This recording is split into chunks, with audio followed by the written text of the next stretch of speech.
وقف كستكن نحيا نبرد يجينا هوية فيها waxa kale in laga naxaya oo qof kasta oo arka oo kan cadeynteeda ku hayna nabarada qarsoon ee jirka kaga yaala hooyadeen oo qof waayeel gacanta kor ma qaadi karto arrintaasi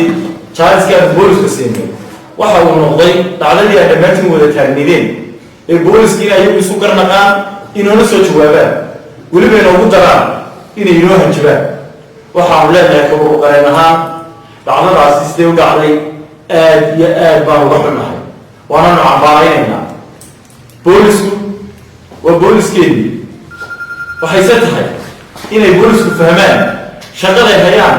inay cidda u hayaan ay tahay muwaadiniinta shaqada laga rabaa ay tahay inay noqoto shaqo hufan ma aha in la yiraahdo xataa habeenkii loo taagayni wax lagama sheegi karo xaasha adigu qofkii shacabka ahaa ee cashuur bixiyaha ay ku jireen baan waxay markaa tahay in dhacdadaasi boolisku falkaasi maanta loo tadacay in cid allaale cidii ka dambeysay waxaan ka warramaan ku baaqaynaa in cid allaale cidii ka dambeysay mas'uuliyaddeeda lagu qaado oo cadaaladda la horgeeyo marka intaasi laga yimaado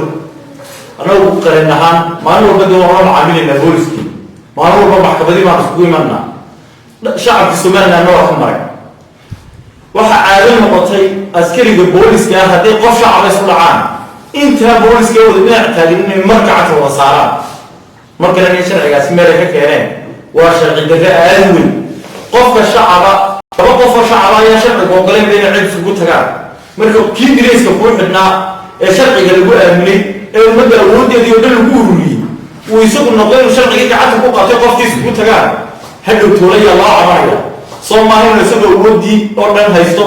inuu ku dili karo inuu haddii toolesku intuu isu gar noqo warbaahinta soo istaago uu yiraahdo isbariyeero oo uu yiraahdo waxa bannaan geysan falkaasi aad iyo aad loo xunahay runtii ururka qaranimada Soomaaliya muddo dheer waxa ay ku hawlanaayeen iyo xuquuqul insaanka madax bannaanba sidii booliska loogu sameyn lahaa dib u habayn taasi waxa uu ka bilownay horta in aan abaabulno in la sameeyo xeer boolis ku dhaqmaa taas oo xilligii aan abaabulay waxa uu weyn fulinta iyo baarlamaanku markaa laga shaqeeyay in la helo mid goob looga caawin karo booliska arrintaasi xeerkooda soo baxday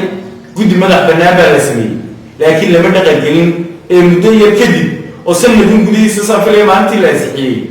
waxaa lagu sameeyey amendment ama waxbaa laga bedelay taasoo waxa qura laga bedelayahay in laga saaray wixii shacabka u danaha runtii muddo ayaa qaranada Somaliland arrimaha injineeriga xogteeda ogaadaan aan ku loo gudbin harkeeda maadaama loo soo nahay booliska shaqahayo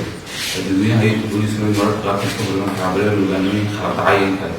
ayaan runtii u soo yeelin taasoo marka aan ku baarnay wax noo soo baxday in wixii ku dhacay wada garaysay iyo hooyadii u baahan tahay baaritaan madax bannaan loo sameeyo وعيد كهذا الكرتي قال قاعد تعينان هي بوليس اللي قاعد هذا البوليس كتير ما هذا كان عنها الدنيا ما دام ما هو اللي قاعد عليه انت اللي قاعد عليه اللي انا وراك انا قاعد بعدني وكل واحد اللي بيجي واحد شو شيء زي ما سميه جدا الفنان وضد محترم الرئيس ولا كوتشان وقول بوليس وقوش كعلك بارك الله قاعد واحد شاف شو شيء على وسط الدنيا وما كنت هذا انا بقارنه معي وقارنه بقولها واحد سنه هذا ما أنت ما قرر إنه ميلا نقول له هذا وقورن هذا ده شيء على مراعي البوليس كذا عاود عايز صوم المجتمع وأيوه وإذا نحب البوليس كم مدة طوال سنة درس وشقيني وده بدي شعب يدالني يقول لنا ما رح عشان المسلمين وعلى ساعة في واحد كان تمكع الناس اللي البوليس كامل وقعوا شبوه هي البوليس بدأ تكون هو في كلاسيك هو اللي هو في كلا وعمليه ماله هو مال كمان رح البوليس كله تيجي لما تحلل البوليس كعب تيجي البوليس كله يتجلس التسليم ماله هو كمان عاود قف كده تلاقي شيء جديد يمسك ولا هذا هي بس مقاعد وإحنا كنا كمان تاسبا كذي سبب كذي تذكر بهيج سوي استعلام قضائية هذا سطح مسلوك وهو يمسك شيء لما كبار كبار كذا شيء يقولي يمكن هذا فنان الله صار على كذا الله إنتي بهاي بوليس كلو سوي يصلي بعض وسطح مسلوك وهو يمحل بدر وين بدر الله بوليس كلو شقاء يصير